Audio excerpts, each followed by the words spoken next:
Channel की ओर से D के नामदेव का आप सभी को नमस्कार। आज की क्लास में हम देखेंगे संगीत का प्रारंभिक ज्ञान। आज की क्लास में हम संगीत की प्रारंभिक जानकारी लेंगे। जो हारमोनियम, कीबोर्ड या सिंथेसाइजर सीखना चाहते हैं उनके लिए आज की क्लास बहुत ही महत्वपूर्ण होने वाली है। तो आइए हम देखते हैं।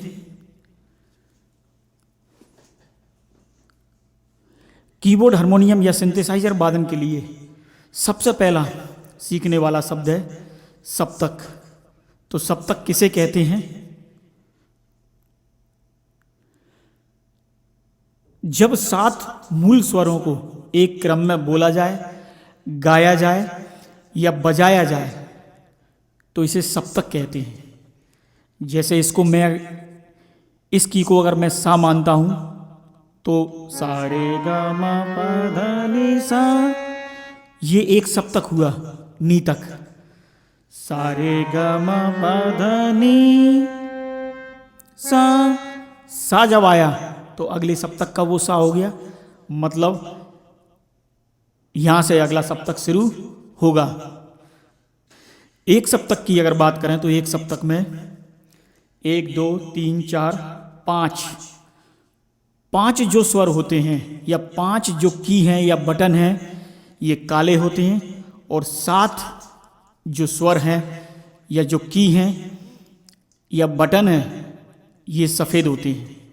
तो इस तरह से भारतीय शास्त्रीय संगीत में 12 स्वर होते हैं। 1 2 3 4 5 6 7 8 9 10 11 12।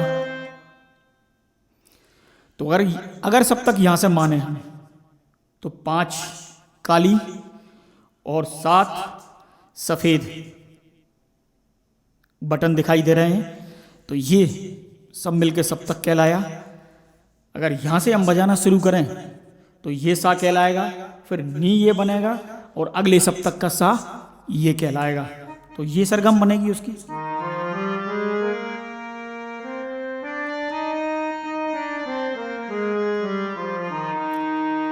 तो एक सप्तक ये हुआ, यहां से भी एक सप्तक कहलाया, यहां से भी एक सप्तक बन सकता है, यहां से भी एक सप्तक बन सकता है। तो एक सप्तक का जब नी यहां पर खत्म होता है उसके जस्ट बाद जो बटन होता है, जो की होती है या जो स्वर होता है, वो अगले सप्तक का सा होता है। तो प्रश्न दूसरा, अब कि स्वर किसे कहते हैं? तो अगला प्रश्न ये बनता है स्वर किसे कहते हैं?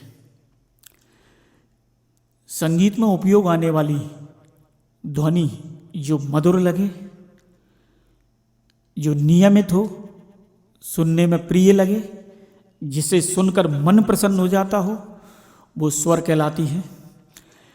22 श्रुतियों में से 7 स्वर चुने गए हैं जो कि सा से लेके नी तक होते हैं, और संगीत में इन्हीं 7 स्वरों का प्रयोग किया जाता है।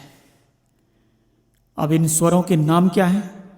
जैसे सा है तो इसे बोलते हैं षडज, रे को ऋषभ, गा को गंधार, मा को मध्यम, पा को पंचम, धा को धैवत और नी को निषाद। तो इस तरह से ये 7 स्वर, तो इस तरह से ये 7 स्वर सा से लेके नी तक। सा रे गा मा पा धा नी सा, सा रे गा मा पा धा नी, ये 7 स्वर सा से लेके नी तक।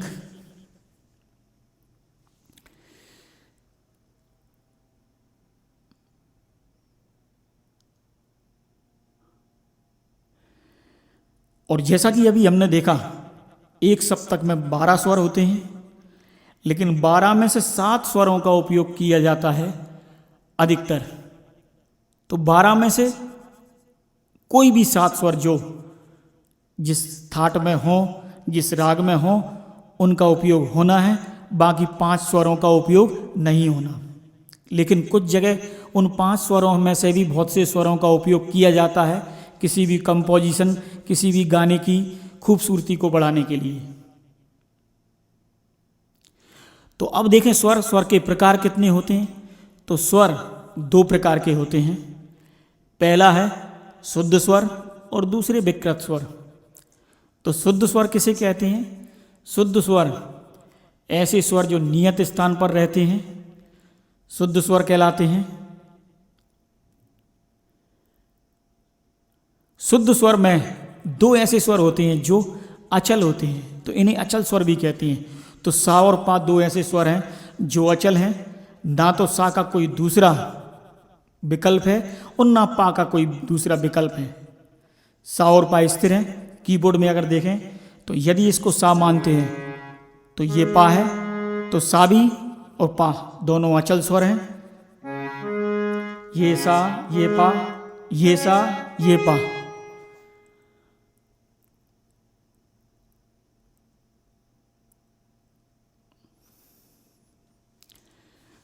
दूसरा है विकृत स्वर।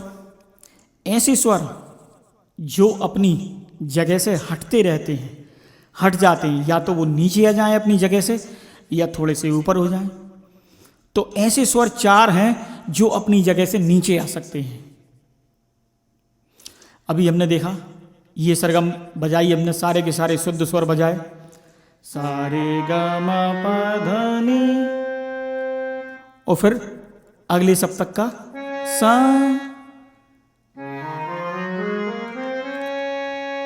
अब इनमें से 4 ऐसे स्वर हैं जो उनके नीचे भी आ सकते हैं।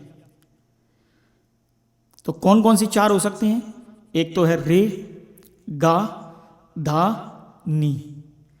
तो सा ये था तो रे ये था। तो रे के नीचे कौन सी की होगी या स्वर कौन सा होगा? ये रे। तो ये रे कहलाएगा। लेकिन ये रे विकृत स्वर है, ये रे विकृत स्वर है। तो कौन सा विकृत है? रे कोमल। गा ये था तो गा का विकृत ये होगा, गा कोमल।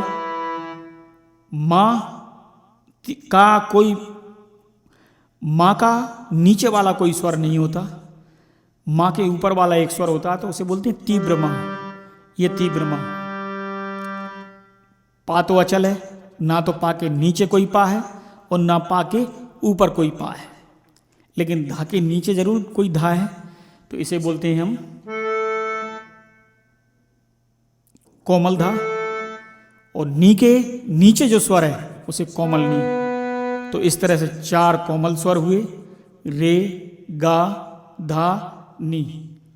और एक और विकृत स्वर है जिसे बोलते हैं मां। तो मां का विकृत होता है तीव्र मां।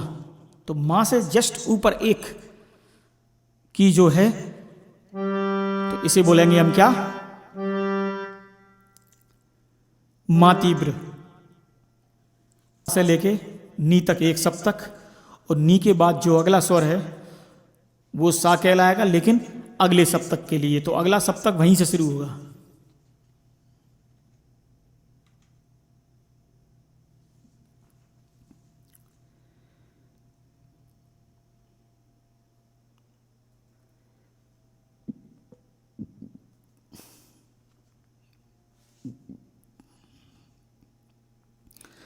तो 12 में से 7 शुद्ध स्वर, 4 कोमल स्वर और 1 तीव्र स्वर। तो इस तरह से 12 स्वर जो एक सप्तक में उपयोग में लाए जाते हैं। हालांकि किसी भी कंपोजिशन में एक सप्तक के स्वरों को उपयोग में लाया जाता है, लेकिन साथ में तार सप्तक के कुछ स्वर भी उपयोग में लाए जा सकते हैं और मंद सप्तक के कुछ स्वर भी उपयोग में आ सकते हैं।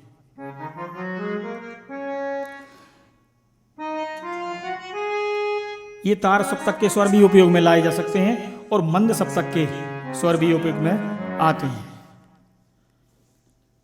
तो ये स्वर की बात हुई। अगर वेस्टर्न संगीत में बात करें स्वरों की, तो यहां से देखें तो इसे बोलते हैं सी। तो जब इसे बोलेंगे सी तो ये होगा सी शार्प।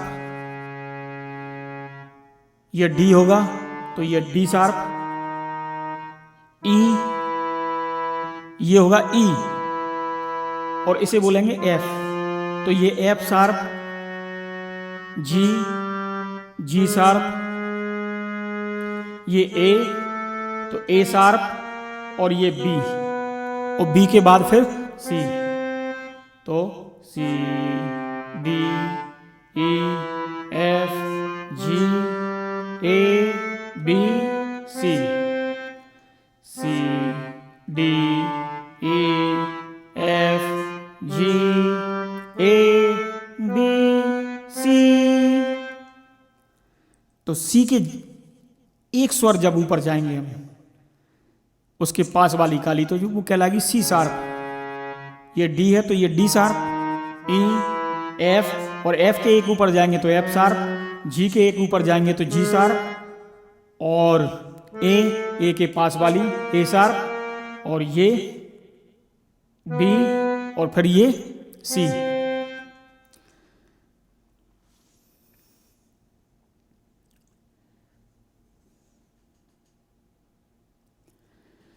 अब एक सप्तक में देखा हमने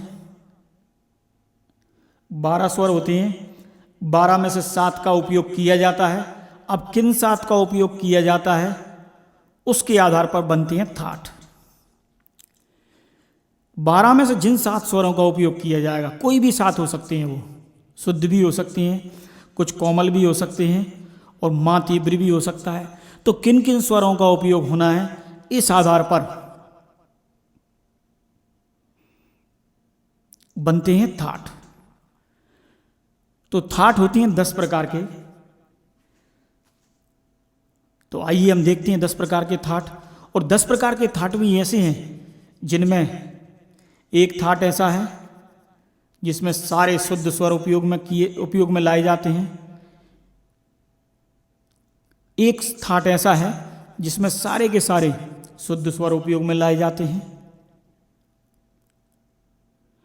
2 थाट ऐसे हैं जिनमें एक एक स्वर में परिवर्तन होगा।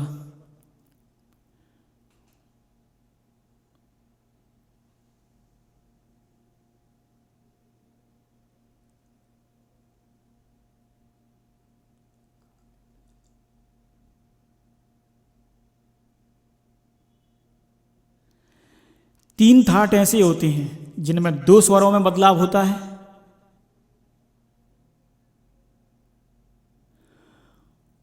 और एक थाट ऐसा है जिसमें एक थाट ऐसा है जिसमें 3 स्वर में बदलाव होता है, और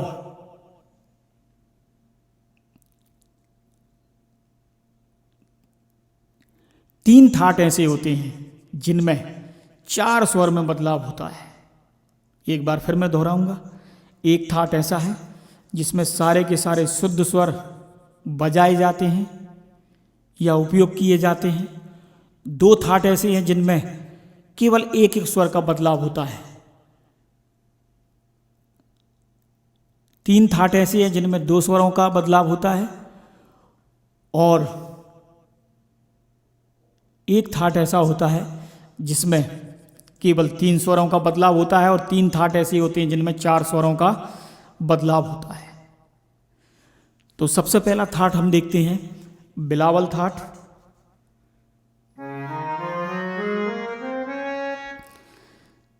इसमें सारे के सारे शुद्ध स्वर,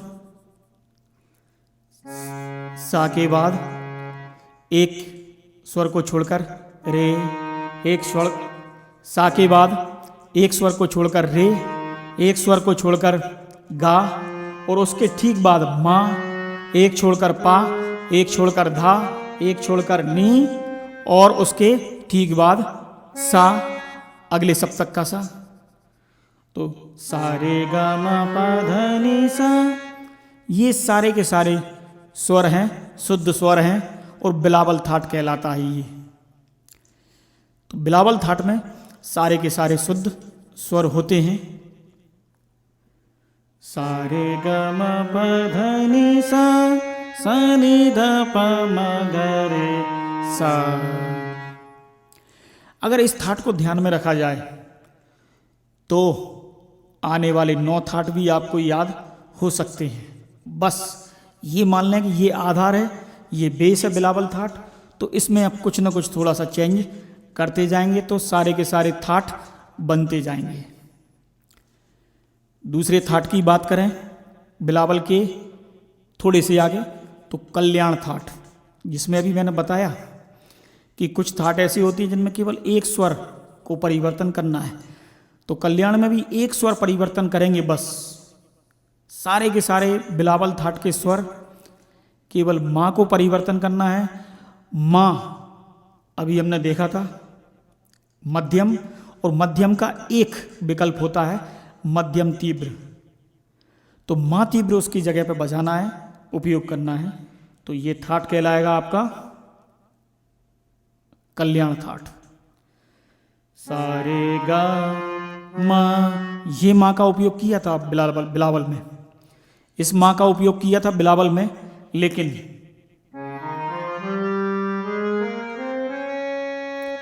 सारे गा माँ पा धा नि सा सा नि धा पा माँ गा रे सा, तो माँ बस परिवर्तन कर दिया, तो ये थाट कौन सा कहलाएगा? कल्याण थाट।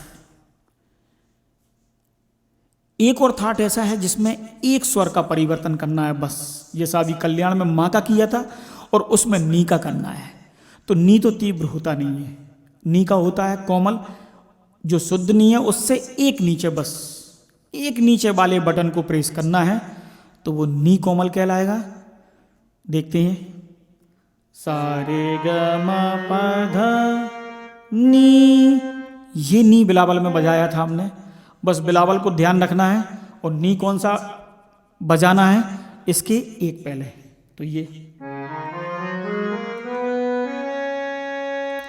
सारे ग म प ध नि सा, सारे ग म प ध नि सा, सा नि ध प म ग रे सा, तो इस नी के स्थान पर ये नी, तो इस तरह से ये थाट कौन सा बना? खमाज थाट। तो ये तीन थाट अपने पक्के हो चुके हैं।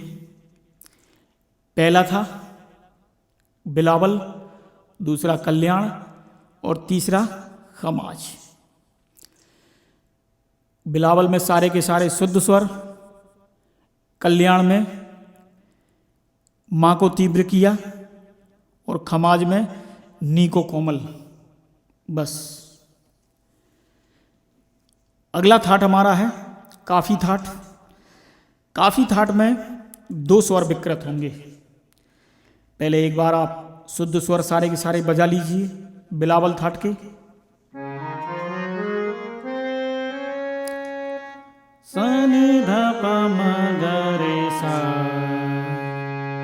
तो ये बिलावल थाट, बस इसमें आपको गा को कोमल करना है और नी को कोमल करना है। गा और नी दोनों स्वर को ध्यान में रखना है।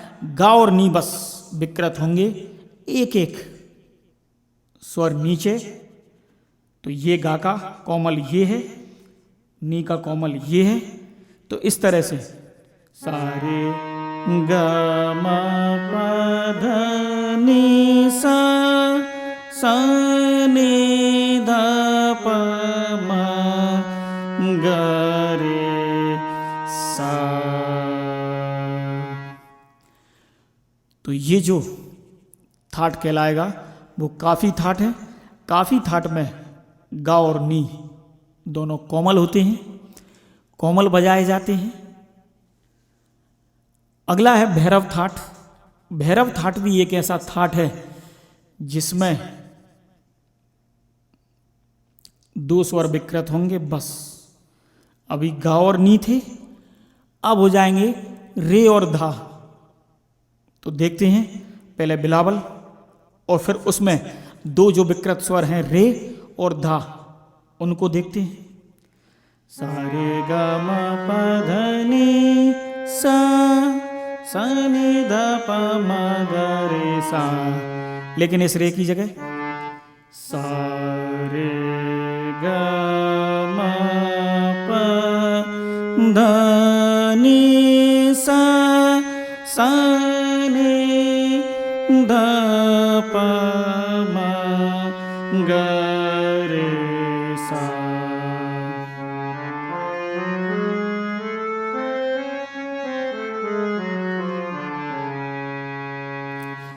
ये भैरव थाट है। तो भैरव थाट में भी दो स्वर विकृत हुए, एक रे और एक धा। बस थोड़ा सा परिवर्तन हुआ काफी। और भैरव में उसमें गा और नी कोमल थे, इसमें रे और धा कोमल है। ठीक इसी तरह से एक और थाट है जिसमें दो स्वर विकृत होना है, मारवा थाट। बस मारवा थाट में रे कोमल होगा और मा तीव्र होगा। रे कोमल मा तीव्र। तो ये तीन थाट ऐसे हुए जिनमें दो स्वर विकृत हुए। पहला कौन सा था? काफी, जिसमें गा और नी विकृत हुए। भैरव में हुए रे और धा विकृत। और अब मारवा है तो मारवा में रे और मा विकृत होंगे, रे कोमल और मा तीव्र। तो सरगम देखते हैं, पहले बिलावल बजाते हैं।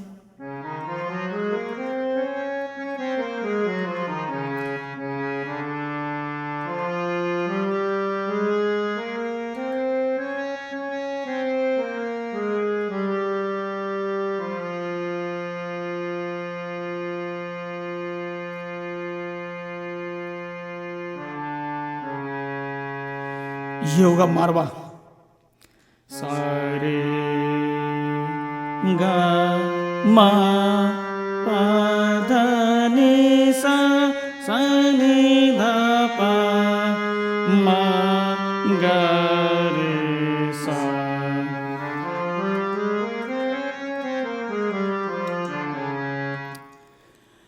ये मारवा थाट है।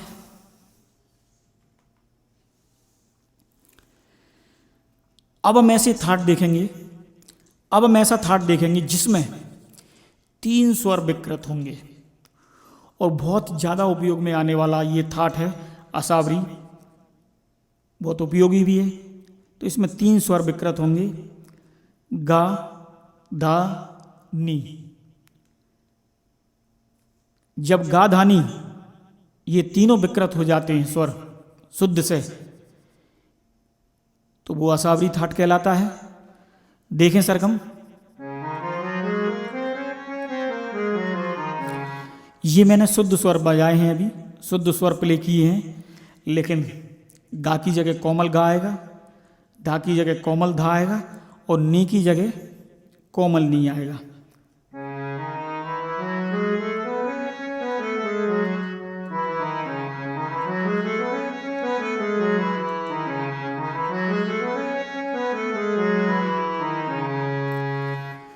ये असावरी थाट कहलाता है।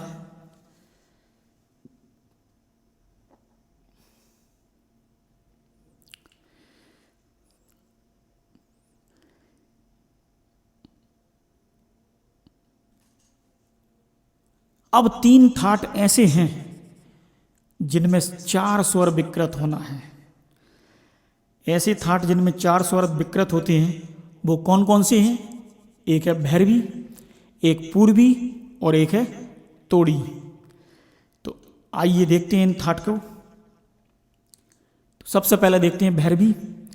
भैरवी और असावरी में थोड़ा सा अंतर है, उसमें तीन स्वर विकृत थे, इसमें चार स्वर विकृत होंगे। बस कौन सा विकृत और होना है? रे और विकृत हो जाएगा। अगर इसको असावरी से तुलना करें, अगर इसको असावरी से तुलना करें तो रे और कोमल हो जाता है, तो असावरी से ये बन जाता है कौन सा? भैरवी। और शुद्ध जो स्वर वाला थाट था बिलावल, उससे इसको तुलना करें भैरवी को, तो इसमें चार स्वर विकृत होंगे। कौन कौन से? रे गा धा नी। सा रे गा मा पा धा नी सा सा नी धा पा मा गा रे सा।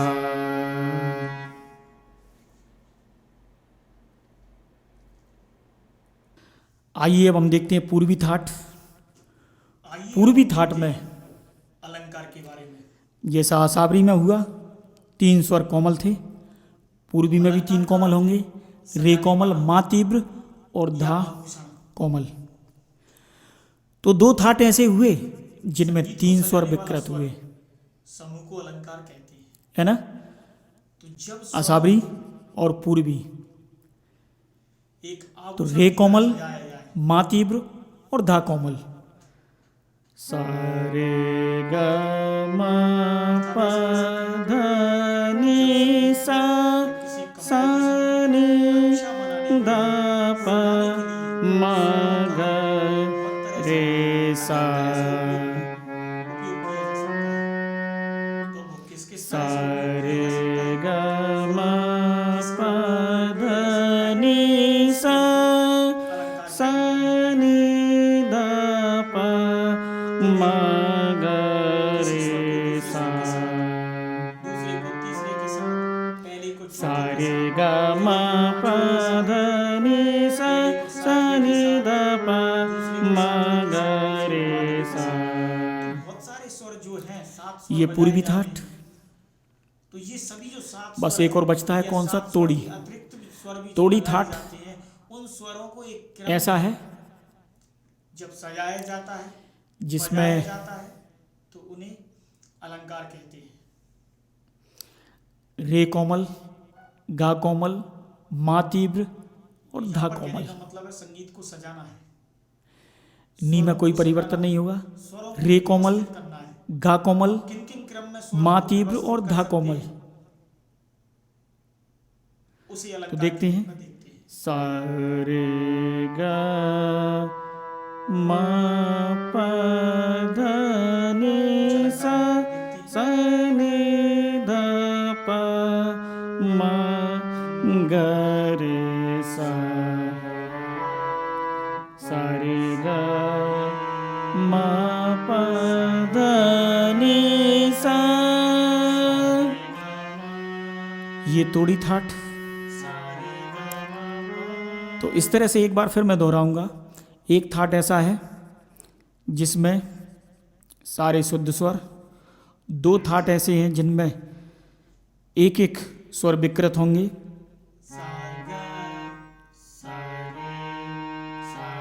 2 थाट ऐसे हैं जिनमें 2 स्वर विकृत होंगे, और 2 थाट ऐसे हैं, सॉरी 3 थाट ऐसे हैं जिनमें 2 स्वर विकृत होंगे, 3 थाट ऐसे हैं जिनमें 2 स्वर विकृत होंगे, 2 थाट ऐसे हैं जिनमें 3 स्वर विकृत होंगे, और 2 थाट ऐसे हैं जिनमें 4 स्वर विकृत होंगे। शुद्ध स्वर वाला बिलावल, एक एक स्वर विकृत होंगे। कल्याण, खमाज 3 थाट हो गई ये। और अवरोह काफी, भैरव और मारवा, ये तीनों थाट ऐसे हैं जिनमें तो उसे आरोह कहते हैं। 2-2 स्वर विकृत होंगे। तो नी से लेके आसावरी सा तक वापस और पूर्वी की ओर आया जाता है, दोनों थाट ऐसे हैं अर्थात जिनमें 3-3 स्वर विकृत होंगे, और भैरवी और तोड़ी ऐसे थाट हैं जिनमें नीचे वाले सा तक 4-4 स्वर विकृत होते हैं आरोह। होते हैं। आरोह मतलब ऊपर चढ़ना। जैसे आइए अब हम देखते हैं अलंकार के बारे में। तो अलंकार का अर्थ है सजाने वाला या आभूषण। संगीत को सजाने वाला स्वर समूह को अलंकार कहते हैं। तो जब स्वरों को एक आभूषण की तरह सजाया जाए,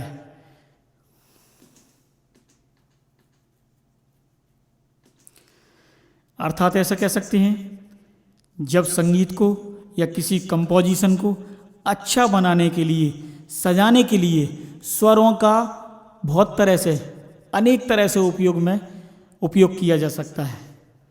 तो वो किस किस तरह से उपयोग किया जा सकता है, स्वरों को किस क्रम में उपयोग किया जा सकता है, उस क्रम को अलंकार के रूप में देखते हैं। तो कभी किसी स्वर को दूसरे स्वर के साथ, दूसरे को तीसरे के साथ, पहले को चौथे के साथ, पहले को पांचवे के साथ, पहले को सातवें के साथ, दूसरे को सातवें के साथ, दूसरे को आठवें के साथ। तो बहुत सारे स्वर जो हैं, 7 स्वर बजाए जाते हैं। तो ये सभी जो 7 स्वर हैं या 7 स्वर के अतिरिक्त स्वर भी जो लगाए जाते हैं, उन स्वरों को एक क्रम में जब सजाया जाता है, बजाया जाता है, तो उन्हें अलंकार कहते हैं।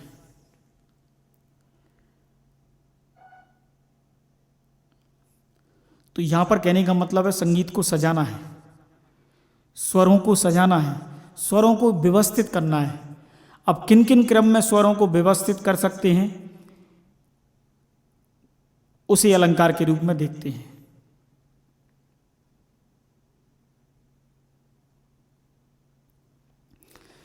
तो कुछ अलंकार यहां पर देखते हैं।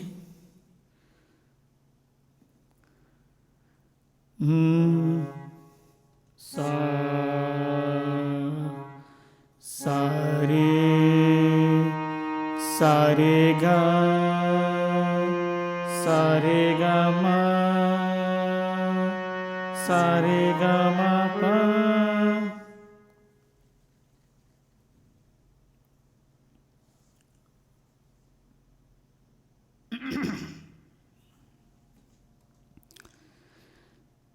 सा गा सा रे सा गा सा रे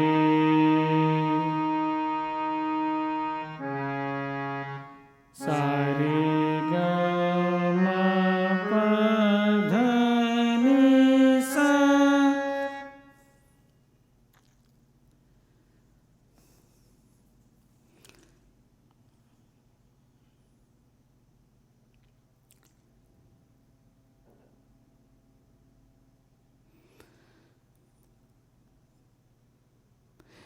एक चीज और है, आरोह और अवरोह।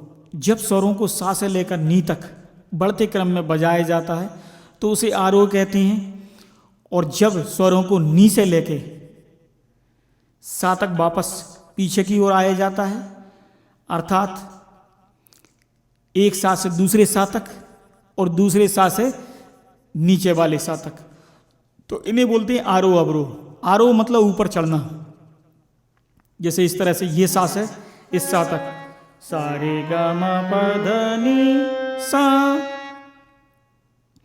सा भी बजाया जा सकता है, और ये सा होगा कौन सा, तार सप्तक का सा। तो इस सा से सा सा नि धा पा मा गा रे सा, तो ये अवरोह कहलाया।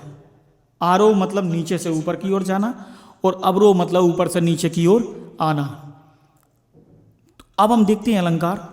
अलंकार का अर्थ होता है सजाने वाला या आभूषण। तो जब स्वरों को किसी एक निश्चित क्रम में या व्यवस्थित क्रम में रखा जाए, उनको बजाया जाए, आरोह अवरोह के क्रम में, आरोह में भी और अवरोह में, तो वो अलंकार बन जाते हैं। और अलंकारों का उपयोग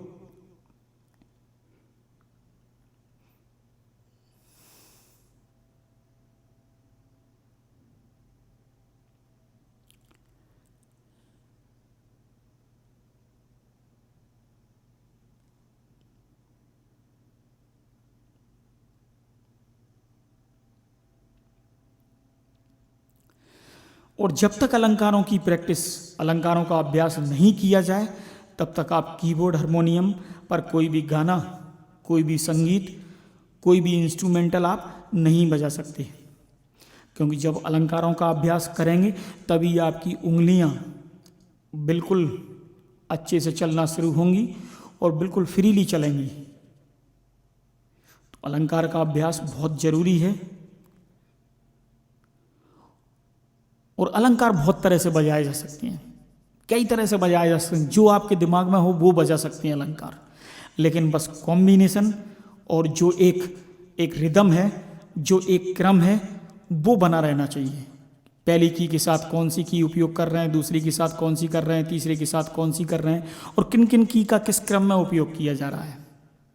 तो ये जो क्रम बनेगा वो अलंकार कहलाएगा। जैसे एक अलंकार मैं बजा के आपको बताता हूं, देखिएगा। इसको अगर पहली की मानते हैं सा, 1 2 3 4 5 6 7 और ये 8, 8 7 6 5 4 3 2 1। सारे शुद्ध स्वर बजाए, 1 2 3 4 5 6 7 8, 8 7 6 5 4 3 2 1। सारे गा मा पा धा नी सा, सा नी धा पा मा गा रे सा। ये बिलावल थाट मैंने बजाया, सारे के सारे शुद्ध स्वर थे। अब इनको किसी एक अलंकार के रूप में मैं बजाता हूँ, क्रम देखिएगा किस तरह से बजेंगे।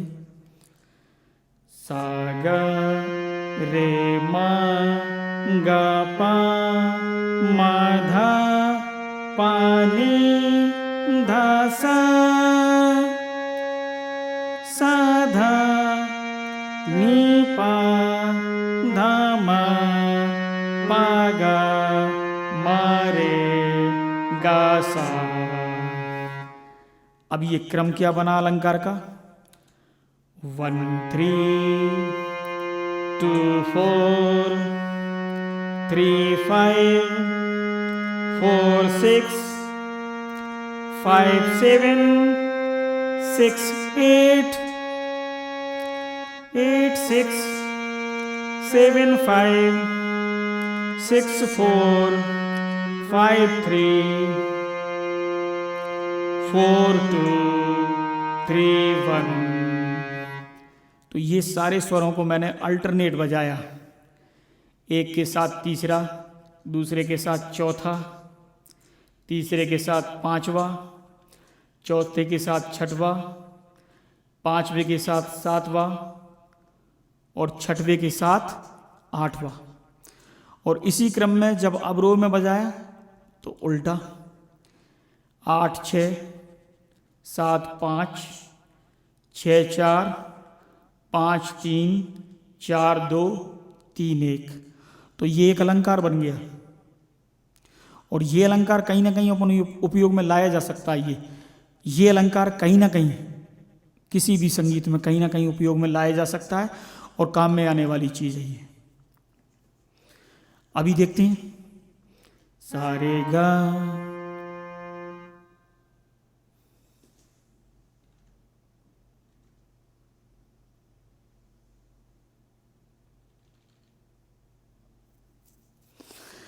अभी हम आगे देखते हैं एक और अलंकार, बहुत सरल सिंपल अलंकार।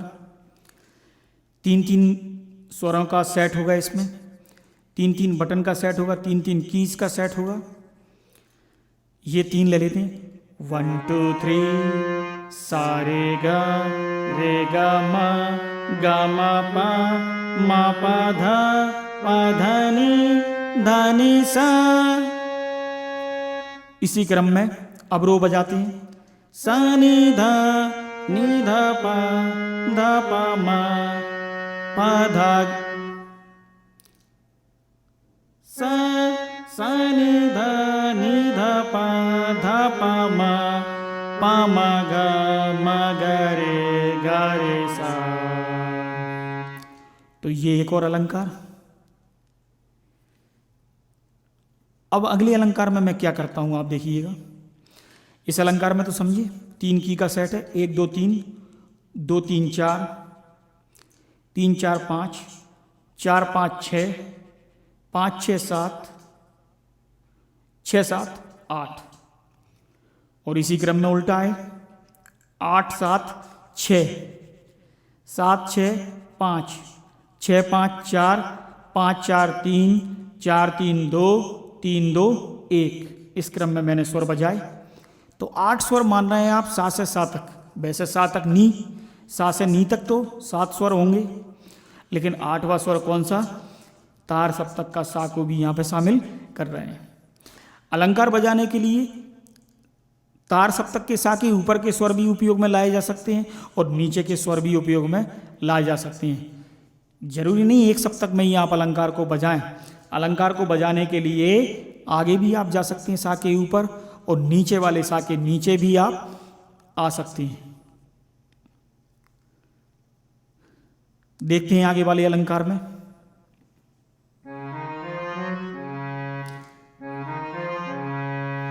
सा रे गा सा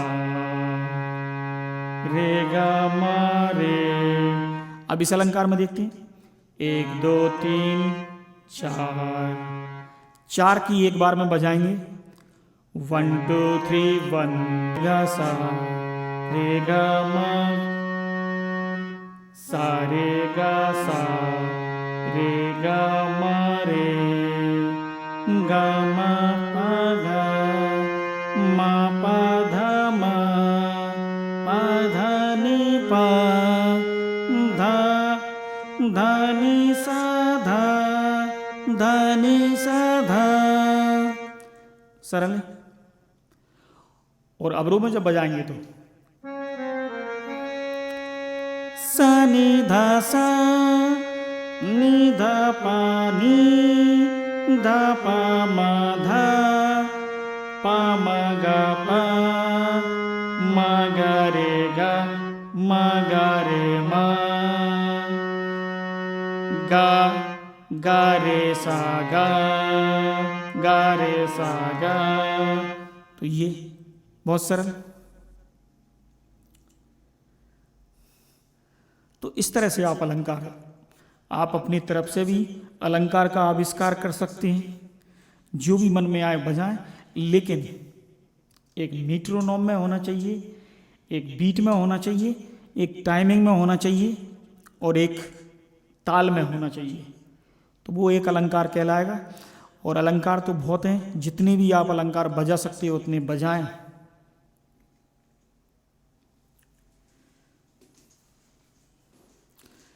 जैसे ये बजाते हैं,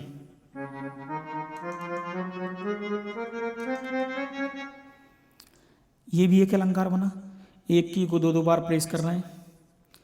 सा सा रे रे ग ग म म प प द द नि नि सा सा सा सा नि नि ध ध प प म म ग ग रे रे सा सा।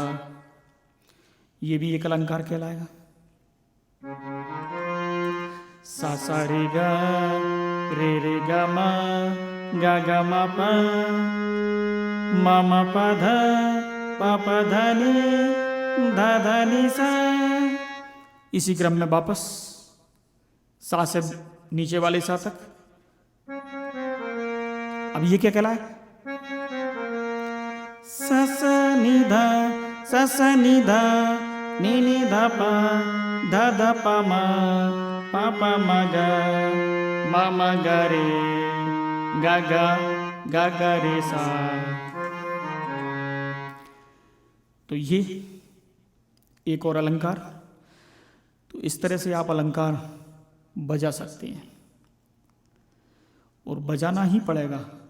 अगर आपको कीबोर्ड हारमोनियम अच्छे से सीखना है तो ये अलंकार बजाना बहुत जरूरी है।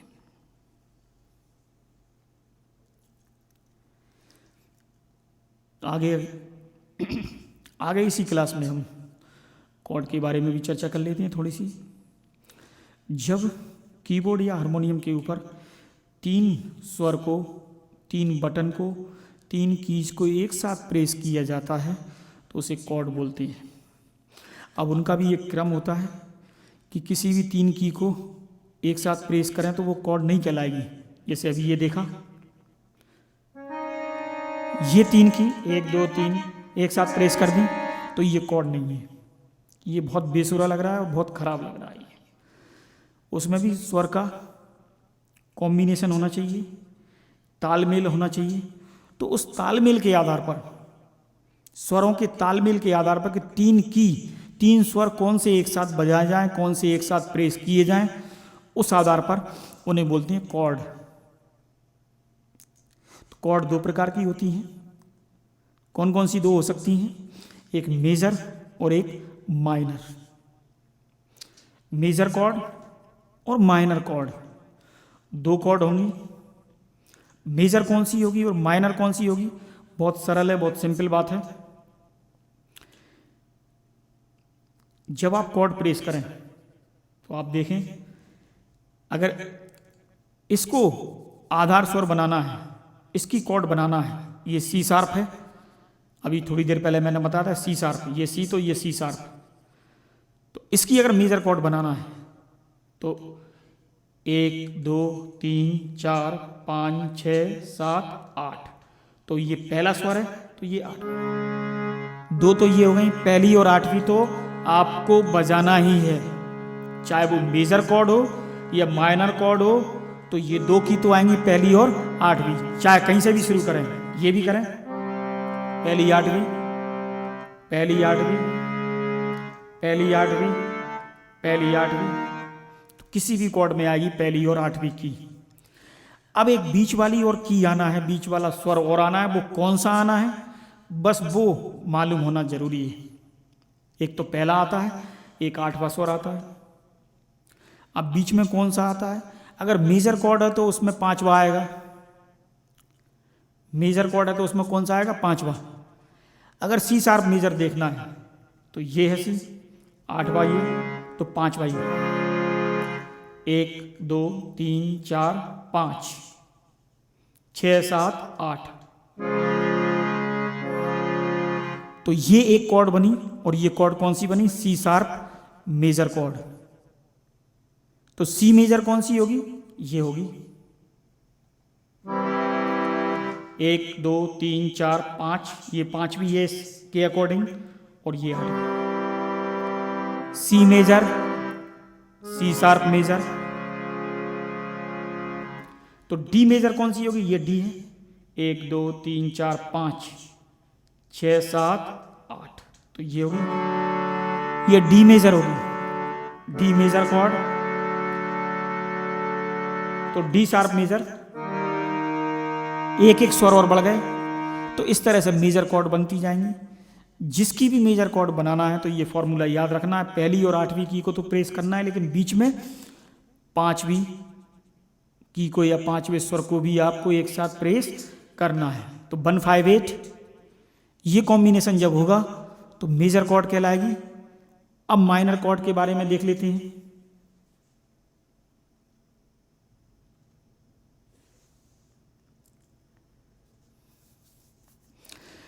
माइनर कॉर्ड में पहली और आठवीं की को तो प्रेस करना ही है, पहले और आठवें स्वर को प्रेस करना है, बस बीच में पांचवें की जगह चौथे स्वर को ले लेंगे आप,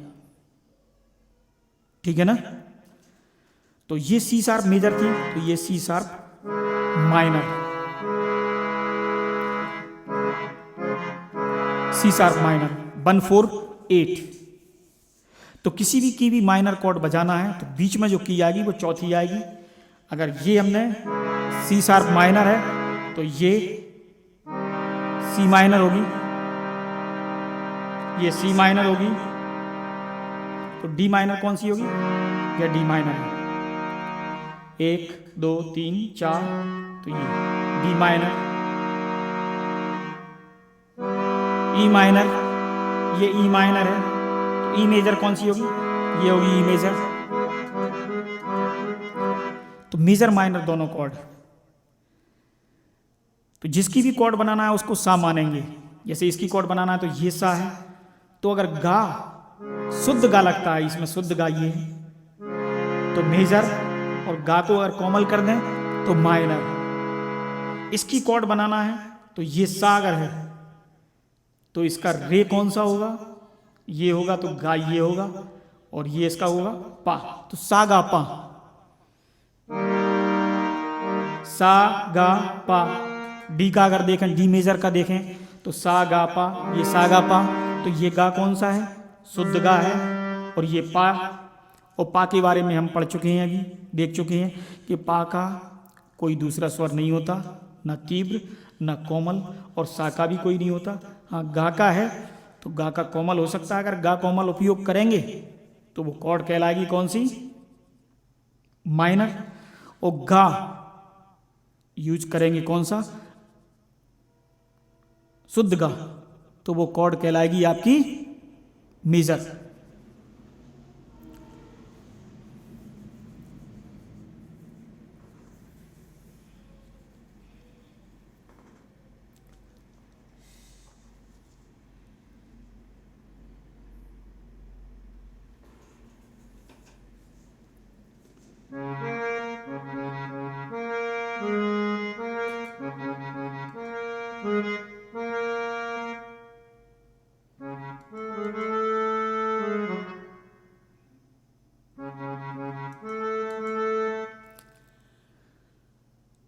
इस तरह से कॉर्ड हम बना सकते हैं। अब आप पहचानेंगे ये कौन सी कॉर्ड है और ये कौन सी है। ये F sharp major, F sharp minor, F major, F minor, ये एफ है, F minor, F major, F sharp minor, F sharp major. तो इस तरह से कॉर्ड आप बजा सकते हैं। इस वीडियो को आप पूरा देखेंगे, ध्यान से देखेंगे, तो आपको ज़रूर कीबोर्ड हारमोनियम के लिए बहुत सी उपयोगी बातें आपको समझ में आएंगी और आप इससे सीख भी सकेंगे। तो स्केल किसे बोलेंगे? स्केल मतलब उसके उस गाने का सा कौन सा है, सा कौन सा है, सा पहचानना। सा पहचानने के बाद उस सा के आधार पर उसकी कॉर्ड पहचानना कि वो मेजर कॉर्ड है कि माइनर कॉर्ड है। तो आइए देखते हैं हम स्केल पहचानना किसी गाने का। जैसे मैं कोई एक गाना ले लेता हूं। ये गाना मैंने बजाया रघुपति राघव राजा राम। देखते हैं इसको। एफ से बजाना शुरू करता हूं, मैं यहां से बजाना शुरू करता हूं।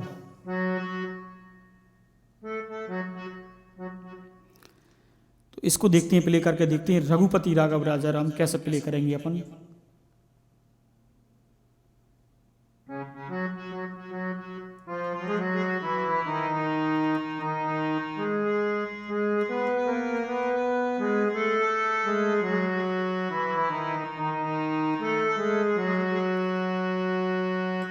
ये इसका मुखड़ा हुआ। अब मुखड़ा मैंने बजाया कहां से? यहां से था। और लेकिन मुखड़े का जो आखिरी शब्द है वो किस स्वर पे खत्म हुआ, वो स्वर उसका सा कहलाएगा। अधिकतर गानों में ऐसा होता है, 99%। तो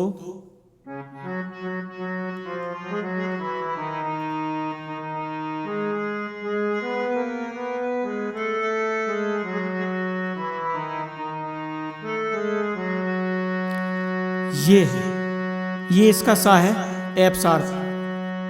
और गा कौन सा उपयोग हुआ है इसमें? ये रघुपति राघव राजा राम पतित पावन सीताराम। गा इसमें ये भी उपयोग हुआ, ये भी उपयोग हुआ। तो स्केल इसकी कौन सी हुई? F sharp. एफ शार्प से इसको बजाया। हालांकि शुरू यहां से हुआ, पा से शुरू हुआ। रघुपति पासा सा सा, ये हुआ। लेकिन जब मुखड़ा खत्म हुआ तो एफ शार्प पे खत्म हुआ। और गा कौन सा? ये भी गा उपयोग में आया, ये भी आया। तो कॉर्ड भी यहां पर दोनों लगी, लेकिन मुख्य कॉर्ड कौन सी होगी इसकी? F sharp minor. Raghupati Raghav, Raghupati Raghav Raja Ram.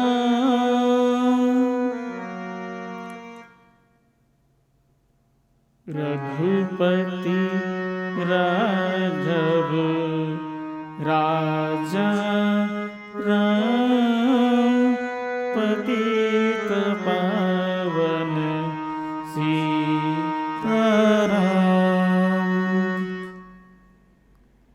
जब हम आरोह अवरोह बजाएंगे और आरोह अवरोह को बजाते हुए उस गाने को बजाएंगे तो जिस स्वर के ऊपर ज़्यादा रुका जाता है उसे बादी स्वर बोलते हैं, और जिस पर कम रुका जाता है उसे संवादी स्वर बोलते हैं।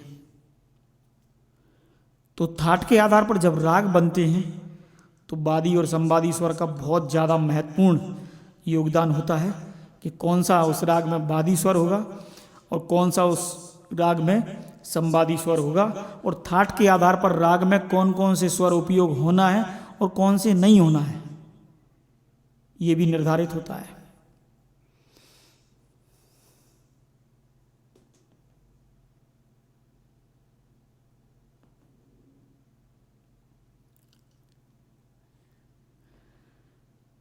जैसे ये एक गाना है,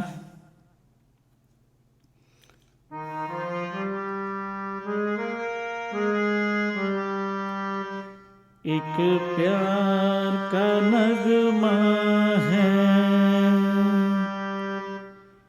ये इसका गा है, शुद्ध गा है। इसके लिए इसकी ये बनी डी शार्प मेजर, लेकिन गा पे आके रुक रहे हैं तो इसका स्वर बादी स्वर होगा गा। ये गा, एक प्यार का नगमा है, मौजों की रवानी है, जिंदगी और यहां पर भी रुक रहे हैं तो गा इसका बादी होगा और नी इसका संवादी होगा। तो बादी और संवादी स्वर भी बिल्कुल स्पष्ट होना चाहिए कि किसी भी गाने में, किसी भी राग में,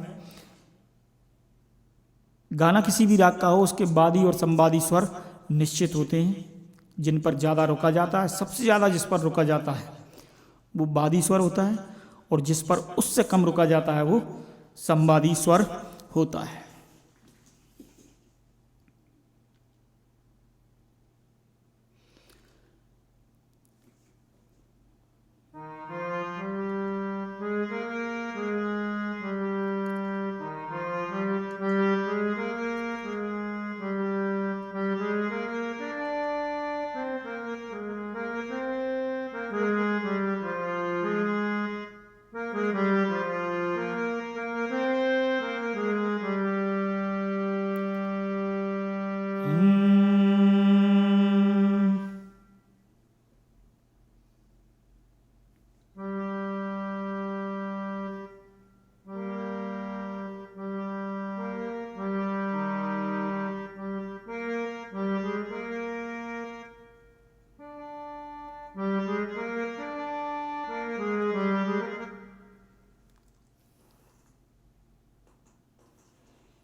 ओम जय जगदीश हरे,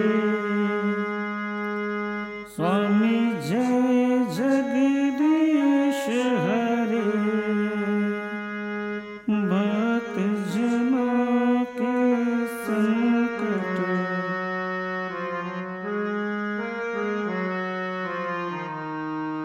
ओम जय जगदीश हरे। इस आरती में यहाँ से शुरू किया, इसी पे आके मुखड़ा खत्म हुआ, तो इसके लिए इसकी ये कौन सी एफ शार्प। ओम जय जगदीश हरे, स्वामी जय जगदीश हरे, भक्त जनों के संकट, दास जनों के संकट क्षण में दूर करे। ओम जय जगदीश हरे। गा कौन सा यूज हुआ है इसमें? ये। तो ये कौन सा गा है? ये शुद्ध गा है, शुद्ध गा है तो मेजर कॉर्ड बनी एफ शार्प मेजर कॉर्ड। तो ये एफ शार्प मेजर कॉर्ड में मैंने आपको बताया, तो इसकी स्केल एफ शार्प मेजर हुई अभी यहाँ पर। हालांकि अपने अपने हिसाब से इसकी स्केल चेंज हो सकती है, कोई एफ शार्प मेजर में गा रहा है तो एफ मेजर में भी हो सकता है, लेकिन मेजर कॉर्ड ही होगी इसकी। अगर यहाँ से शुरू करोगे तो ये कॉर्ड हो जाएगी इसकी। डी से होगा तो डी शार्प डी मेजर हो जाएगी, डी शार्प मेजर भी हो सकती है, लेकिन मेजर कॉर्ड में है ये ओम जय जगदीश हरे। तो इस तरह से स्केल का पता लगाया जा सकता है किसी भी गाने का, किसी भी भजन का। तो जिस स्वर से शुरू हो, या शुरू भले ही किसी स्वर से भी हो, लेकिन उसका मुखड़ा जिस स्वर के ऊपर खत्म होता है वो उसकी स्केल होती है।